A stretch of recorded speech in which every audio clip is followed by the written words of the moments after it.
This is Whole Heart by Hillsong, and we're doing it in D flat. It's a little lower than the original key, but just more comfortable to sing that way. And this is how we've been playing at church. It's like 81 BPM, I think, and I'll just be going through the parts that I play if I'm the only lead guitar player, and I'm just consolidating as many of the parts that are in the track into one. So kind of just playing like the most prominent ones. But yeah, we'll start with the intro. There's two ways of doing this. Basically, if you want to follow it as close to the track as possible, it would sound like this.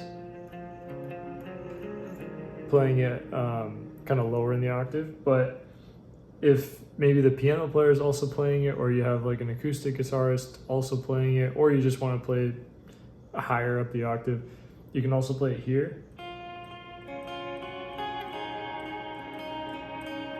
So there's two options. I'll play it in the lower end for the sake of the playthrough, just so you can hear it that way. But basically, what you're doing is starting on the 3rd fret of the D string, and then kind of just hitting the 4th fret on the A is like that accent. And then you're going up to the 4th fret, and then 6th, down to the 1st. And then it kind of walks down to back up. So you go to the 4th on the A, and then all the way up to the 8th fret, all the way down. And then when you, on the repeat, after you do it twice, when you're up here, you kind of just end it by going, so that's 8, 10, 11. And then we're quiet for verse 1. And then the pre-chorus, I'm just doing a few swells. Since it's in D flat, your D shape would obviously be here, like 1 fret down from where it normally is on the 1st and 2nd frets. I'll kind of do one of those, so it's like the 1st fret, 2nd, and 4th on the bottom 3 strings. And then just kind of swelling there with the chords for that pre-chorus. And then that gets right into verse 2. And so verse 2, I will do either with finger plucking or with the pick. You can kind of do these like almost power chords. So it's the 2nd fret on the E string, 4th on the D, and 3rd on the G.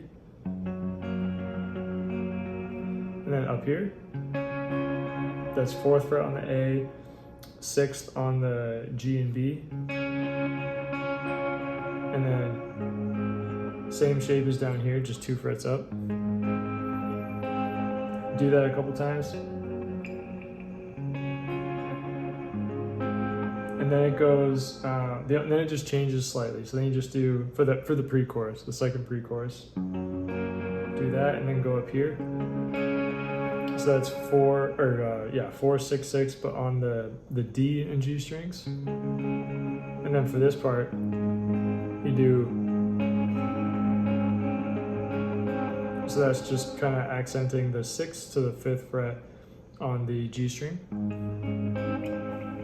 And you do that twice, and then that brings you into chorus 1. And then chorus 1, I'll definitely go back to using the pick. And you're on the 6th fret on the B and G strings, and you're kind of just alternating pretty quickly to the 7th fret on the B.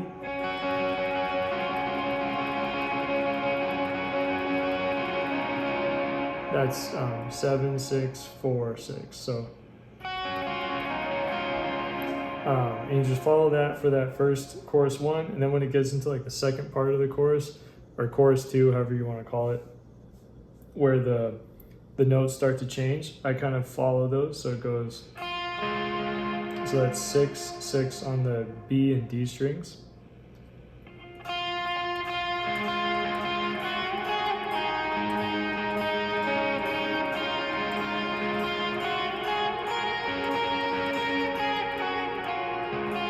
So you're kind of following like that intro line just over here, and using the 6th fret on the D string as like the droning part of it. That's the 6th fret on the G. So we do that twice, and then it kind of just rings out. You stay here. And then we get into verse 3. In verse 3, you can kind of just play the chords. I basically do that just a little differently. I'll do the 6th, 7th, and 9th fret on the bottom 3 strings. And then do 6, 6, 4. And then a 4, 4, 1. Those are just like inversions, but you can just play the chords normally if you prefer to do that. I do that twice, and then that pre-chorus, I basically do a little slide. It's 6, 8, 10 on the G string. Do that twice, and you can kind of end it with the 5th fret, getting into chorus 2. Chorus 2, I start the same way with this part.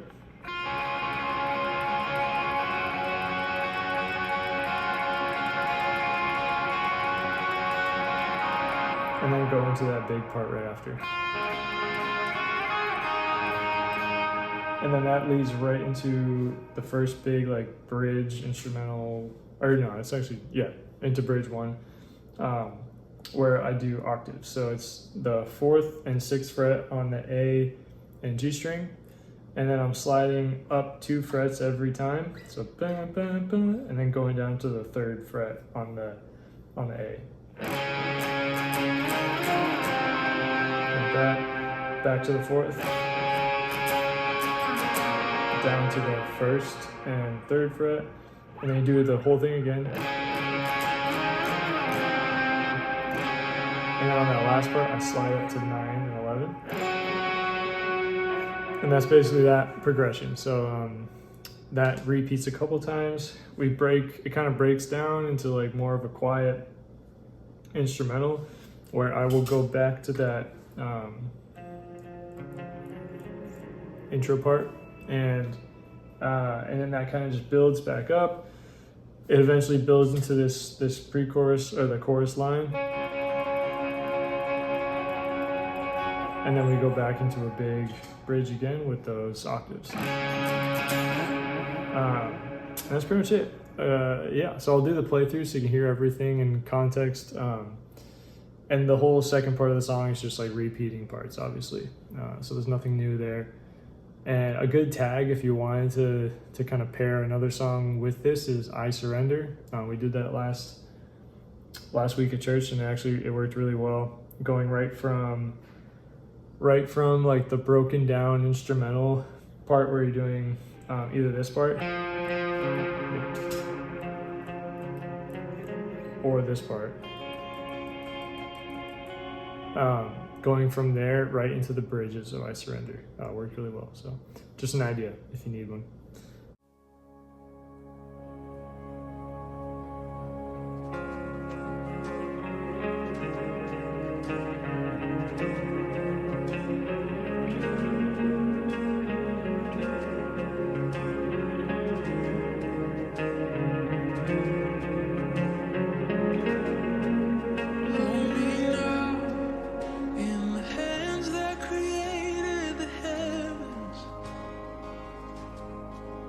Find me now, where grace runs deep as your scars. You pull me from the clay, you set me on a rock. Call me by your name, you make my heart whole again. Lifted up.